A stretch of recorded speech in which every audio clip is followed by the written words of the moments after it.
Well, welcome everyone to Early Care Connection. I'm Izzy Greenberg. Today we are joined by our resident panel of experts, Meryl Gay from the Connecticut Early Childhood Alliance and Ava Bermudez Zimmerman from Child Care for CT. I'm going to start by thanking Sandra for providing interpretation. And of course, thank you to all of you for being the reason we have these calls. So welcome, good morning. I hope summer is offering some rest and enjoyment for you all and not just sweat and and heat and work. So, all right, we've got 3 short presentations today, including and then some updates from Ava. So we are just going to get started right into it. Let's see, do we have? Good morning. Want to make sure we've got everyone. Hi, Sonique, how are you? Good, how are you? Let's see, let's actually just get started with Sonique and Nicole from Women's Business Development Council, WBDC. So we've got Sonique Solis and Nicole Papadopoulos here to help us walk through some new grant opportunities. So we're going to start with you guys. I will just turn it right over to you. Thank you. Thank you so much for having us. As Izzy mentioned, we are here just to speak briefly about our grant opportunity that some of you already have been familiar with, some not. But we are launching our startup and expansion grant this Friday, August 1st. And we just want to give you some brief information and also invite you to join our information sessions coming up this Tuesday and Thursday. So my colleague Nicole, who is our program manager, is here with us as well. If you have any questions before we hop off, then you can put those in the chat, but I will share our screen so that you can know where to go and how to access the information. My name is Sonique Solis, and I am the grant lead here at WBDC. And as I mentioned, my colleague Nicole is the program manager. And if you have any questions for us, Nicole, you can always share the childcare inbox email so everyone can reach out. So I will share our website. Our website is updated daily, if not weekly, on the most up-to-date information that we have. So you will go to the CTWBDC website, and if you're on our main page, what we do, you can navigate to the Child Care Business Support Program. That's where. Can I Sorry, go ahead. interrupt just to say, before you get started, for any of our Spanish watchers, listeners, can you show them just how to get to the Spanish side so they can navigate there before you walk us through? Certainly, yes. Thanks. Okay, so that's a great point. Our website, as well as the grant portal, is available in English and Spanish. And so you will toggle to the right corner where you see Espanol. You can click on that button on the top right, and that will go ahead and translate, interpret the page for you. So again, both our website and in English and Spanish. So if Spanish is your preferred language, we do encourage you to submit your grant application in your preferred language. Okay.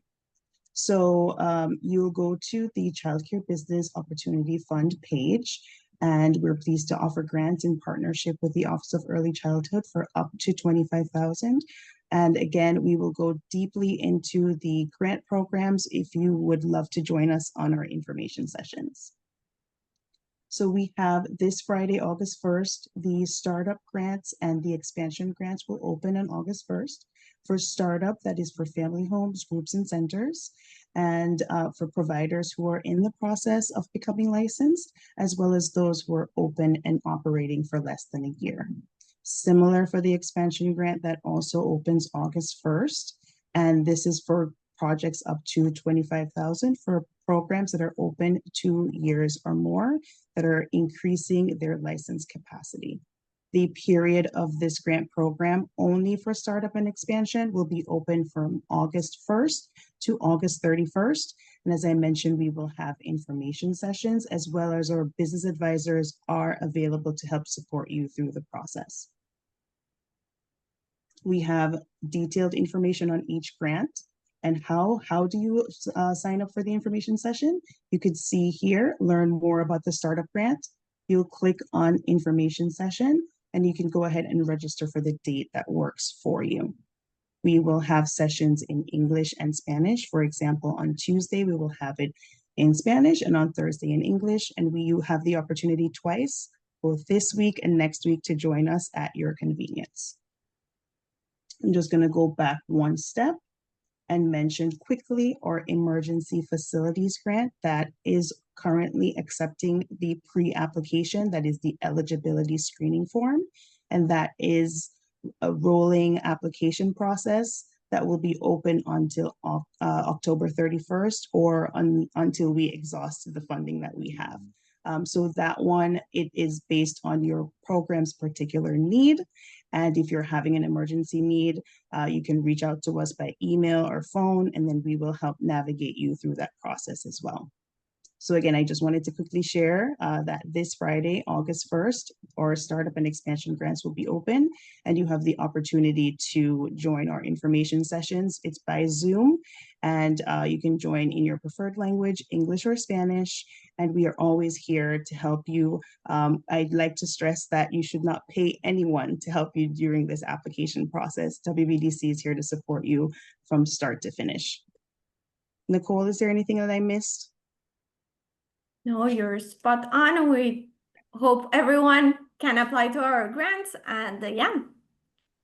Thank you, Sonique. And thank you again, Izzy, for having us. Sure.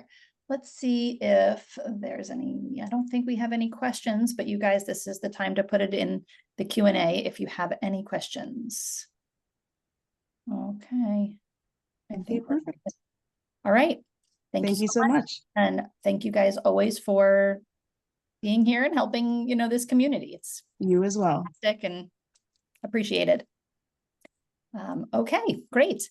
We are, let's see, we've got two other, Michelle Cook is here, and let's see, I just want to make sure she's been able to get in to be a panelist.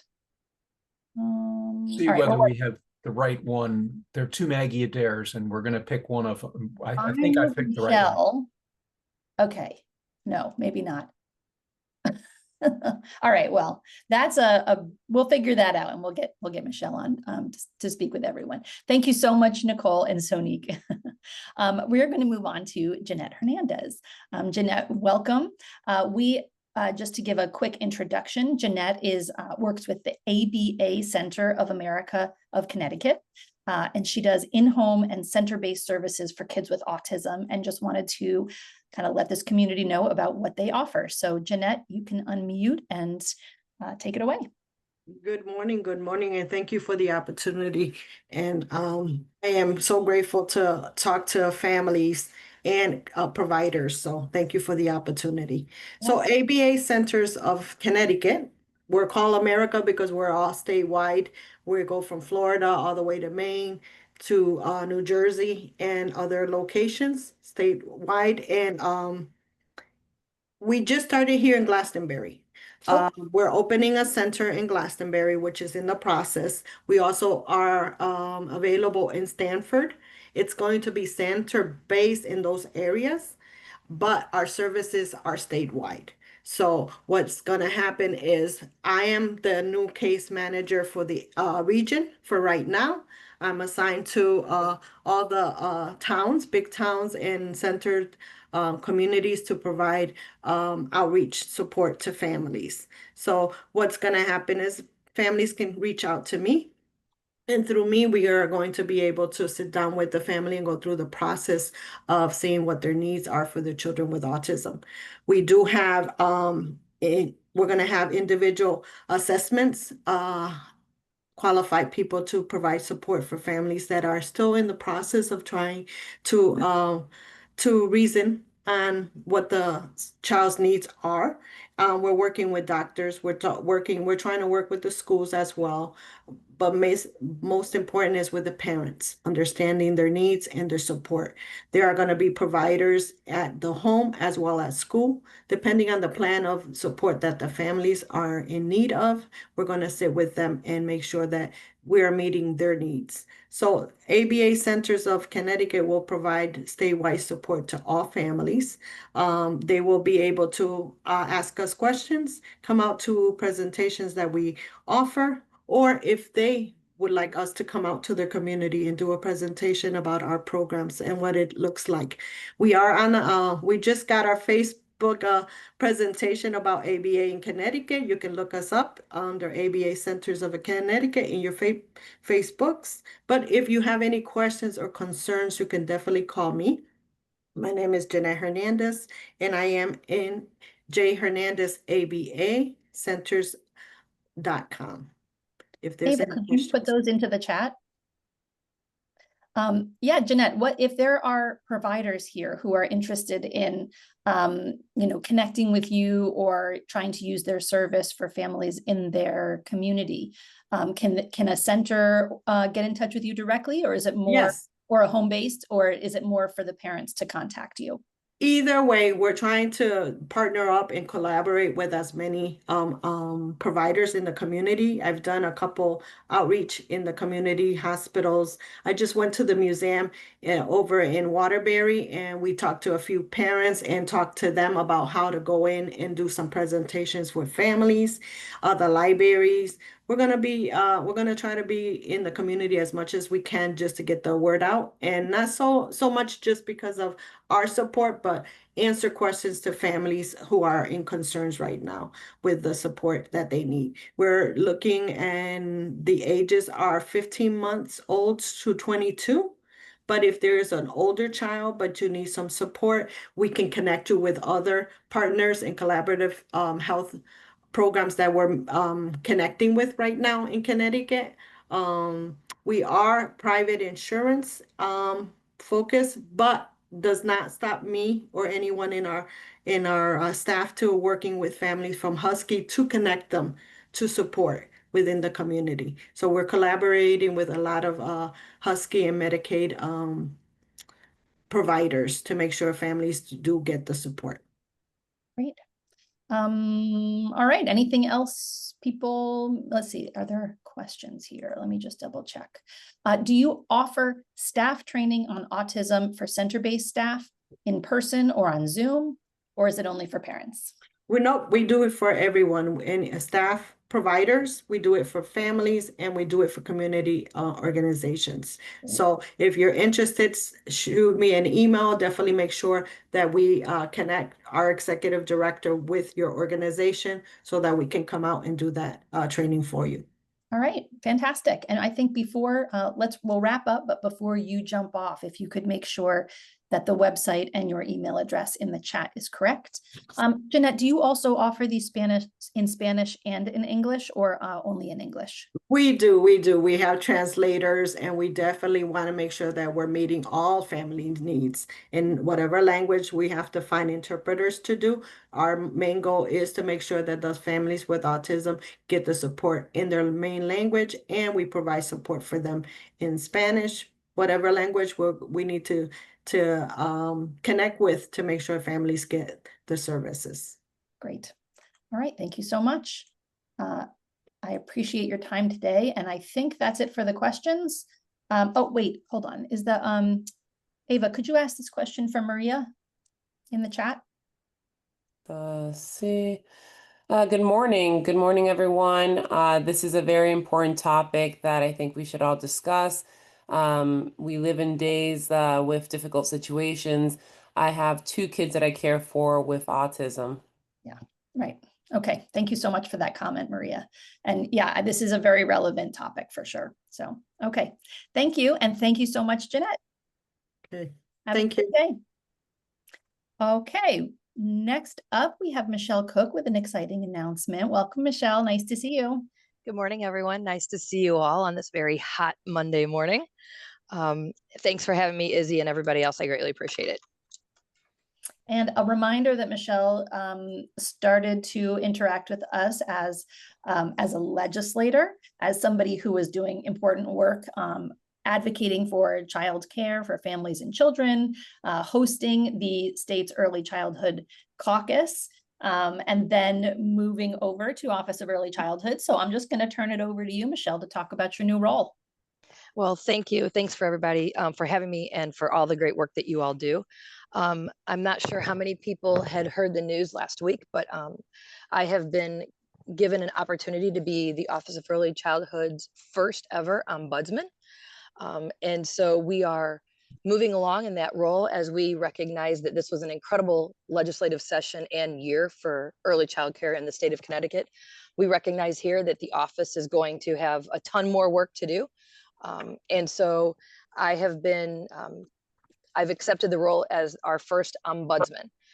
And so what the goal of that is to really help navigate folks from the outside of the agency to help troubleshoot and problem solve issues that you all might have on the ground, of whatever nature that might be. And if I am not the right person, I will definitely be the person to connect you to the right people. This is a neutral role for me, as it's really about helping, you know, receive the complaints, the comments, the compliments. Everybody needs a good compliment every once in a while. And let us know what we can do better here, and also to ensure that what we can do to help your all lives better there. I have met with the majority of our division directors here at OEC. I still have a few more to do. And each division already has established their own way of handling things. And then we also have some federal guidelines with like birth to 3 and other issues that we'll be following as well. So I'm not changing, or the envision is not to change any of what's established, but really to help boost whatever those problem solving mechanisms might be, the connecting of folks who might need some assistance. Any public meeting that you all feel that's important that I am involved with, please let me know. I'm happy to come out. I will put into the chat my office phone number, and the email is still the same, but I'll put that there as well. I'm just really looking forward to ensuring that OEC continues to move in a positive manner and grow, and also ensure that folks that are out there that have those concerns, compliments, or complaints, you don't feel like you have fallen into a black hole and you're not being heard. We want to ensure that everybody is heard and all of those situations are addressed. So I welcome any comments, suggestions, show ideas. I'll take them all, because this is new to the office. This is new to the state of Connecticut, and we want to ensure that we roll this out and we get it right. So thanks, Izzy. Awesome. And I did, actually, I need to put it in Spanish, but I put the definition of ombudsman into the chat because I know that's not a term that everyone is familiar with. It's very often like was used in newspapers, or, you know, as somebody who receives letters from the editor, complaints about reporting, whatever. And I think it's kind of now become something that a lot of different organizations use to filter incoming information and redirect and improve. So it's a really exciting role. It's exciting that Office of Early Childhood is establishing this role. So that alone would be cause for celebration, and to have someone with such deep knowledge of the community is a great next step. So what's cool about it is that it's neutral. And I love that you said, yes, an ombudsman really has to be neutral, and you can't do your work well unless you are. And I think for a group like the folks who are here, and we've got, 130 people here today, summer numbers, but we do watch a lot of people watch these in the recordings, but word gets out, is this a neutral person? Is this somebody who can take my complaint? Are they going to be defensive? Is it going to be, or will I be heard? Will my thing get passed along and dealt with accordingly and fairly, whether it's a valid complaint or not? The point is to deal with things fairly and neutrally. And I think that is a really exciting next step also. So we're so glad the role exists, and we're so glad it's you. So thanks. Thank you for being here. I appreciate that. I look forward to working with everyone. And I do think it's extremely important that it is said again, that it is neutral, regardless of where I might sit. This is really about doing the best for the situation that is in front of us, regardless of, what feathers that might ruffle, but we have to ensure that folks trust, they're comfortable, and they're heard. And so that is my goal in this role. And then it'll just go from there. So again, any suggestions or what have you, I would welcome them as well to make sure that this role rolls out appropriately for everybody. Yeah, and if you ever worked with Michelle Cook as a legislator, she's not afraid to ruffle feathers, which is which makes you perfect for this. Ava, you have your hand raised. Yeah, just a couple questions. So my first one is, in your role, Michelle, congratulations. Thank you. Is it ombudsman for parents and providers for both perspectives here? Yes, all things birth to 5 or 6 years old, wherever we might fall out of that category. And then if it is for providers or if it's for parents, though, all those situations will obviously be dealt differently, because each individual situation is different. And so, it might be simply me connecting the dots to the right appropriate people, or if it's folks that don't feel that they're being heard by whoever that person is, to help navigate that as well, to ensure that every voice is heard. Awesome. And my second question is, I know, shout out to the many providers who've advocated throughout the years to have an ombudsman. Shout out to the union, because I know like 7 years ago there was a request of like, we need someone who can advocate for us, right? So I know there's a lot of desire for representation, especially in the beginning of some scary moments for providers when they might be cited or there might be investigation. Do you know if in those beginning moments where they don't know where to go or what's happening, if something happens with their license, could you still be a connector to help them navigate the process? Of course. And so it might not be me solving that problem, Yeah, but yeah. it would obviously be me being that pass-through individual to be able to put you on the right path to the right people. As this agency has grown over the 12 years, almost 13 years, the envision when we had created the office, when I was in the legislature, was really to be a one-stop shop and to break down all those silos and to ensure that whatever your needs were, in that earlier set of life was there. But at the same point, without those providers, Ava, you don't have what we need. And so helping them navigate as well, I will do everything that I can to help assist with that, or send them to the right person that might have a better expertise in that role to help them better. And then my last question, a lot of our community members in the parent and the provider world are monolingual Spanish speakers or have another language, Arabic, Haitian Creole. I do not expect, Michelle, that you know 7 languages because the community is very diverse.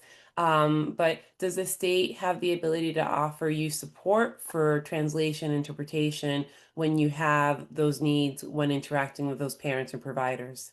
Absolutely. I struggle with English still, so let's not make sure that that's full disclosed, but I'm just kidding. No, we will obviously have the supports that are necessary to ensure that the voices are heard in their native language. We have great resources here at OEC, but also through the state. So we have translating communications. And I know that you all have a group of folks too that often volunteer to do some translation. And so I'm happy to work with those folks as well, if that makes somebody more comfortable. And I think that's what's most important here on this conversation, is whoever that person is outside of these 4 walls needs to be felt comfortable and heard. And so we will do everything in our power, and I will do everything in mine to ensure that that happens. Thank you. All right, great. Thank you so much. Congratulations. Thank you. And I did put my phone number and the email in the chat, so everybody has it. And you can connect me. I'm also connected through the OEC website. If you just drop down, it's in there on their website as well. Yeah, we got it. Thank you so much. Thanks, everybody. And I'm here for whatever, and I'm going to listen for the rest of the meeting. Thank you. Great. And we'll hopefully, any time, if you are ever, I guess maybe one of our hopes or one of our requests would be if you're fielding a lot of questions on a particular topic and you feel like, you know what, people actually don't know enough about this. This is a great place to say, oh, we're hearing so many comments about XYZ. Let's get a call together. You're always welcome on these Monday calls, especially when you're going to probably now be the one who knows what people need to know the most, I guess. We certainly get a lot of those, comments, but you're probably going to get even more now. So I think having this be a nice open two-way conversation, and for this to be a platform to begin to connect to those people at OEC who can address kind of the biggest questions of the day the most easily. This is a good place, and we'd certainly welcome you to be here anytime. Well, thank you. And I have been on the meetings. Y'all just don't see me because I do the webinar thing. And apparently I was Maggie Adair this morning. So yeah. Nobody can fill her shoes. But I promise you that I will be at every meeting I can possibly be at. And again, though, I'm an open book for those of you who have known me for all these years. So if some of you all have my personal cell phone number, you know how to reach me there. But this is the office cell that I put in the chat and the email. So whatever it is, and then I will participate with you all as well. So thank you so much. Thank you. All right, And I think the final thing for this morning is Ava's going to talk about volunteer opportunities and tabling events happening over the summer. Ava, go ahead. Thank you. Hello, everyone. So summer is flying by. There's so much happening. I know that childcare is 24/7, right? There is no such thing as shutting down for 2 to 3 months during summertime for childcare providers. But that doesn't mean that we can't take opportunities to have a little fun while we're doing advocacy for ourselves, right? Advocacy to make sure that parents know what's going on in their community, the changes of laws, and then preparing for next legislative session.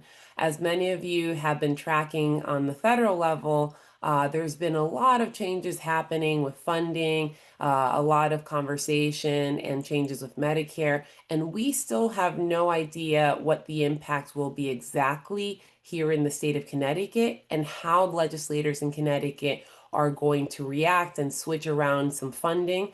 So in order to prepare for that unknown reality, we want to make sure that we have as many parents and providers engaged in childcare for CT.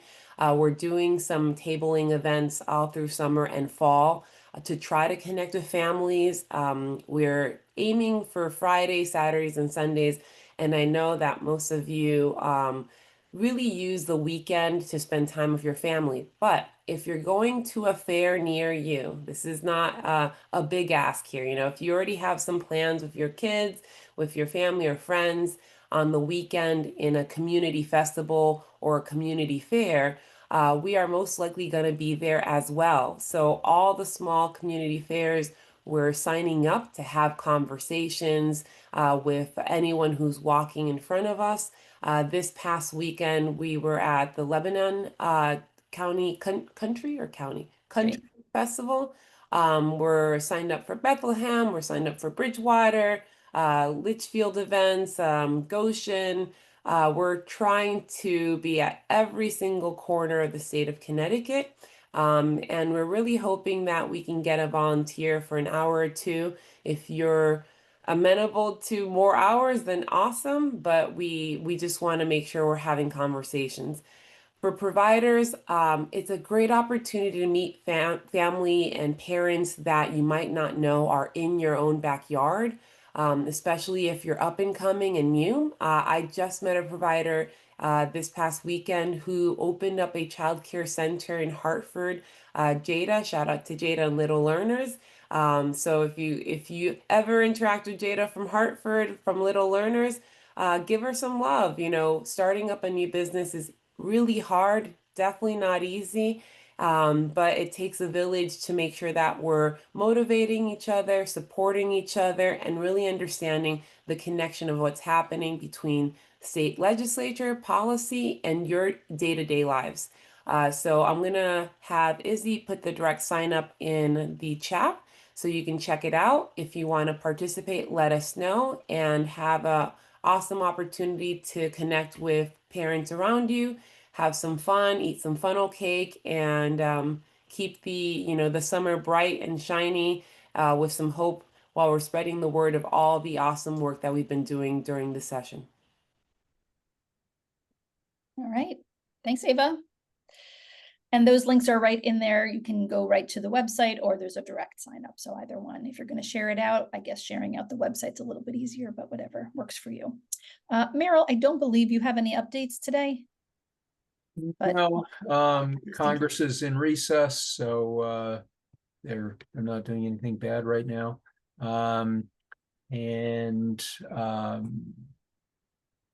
We will not be here next week. Is that right? That's right. Yep. So yep. No call next week. We'll get back together the week after. So still on summer schedule, which is every other week. Yep. Starting after Labor Day, though, we'll go back to weekly. So just to let everyone know to be prepared for that. Ava?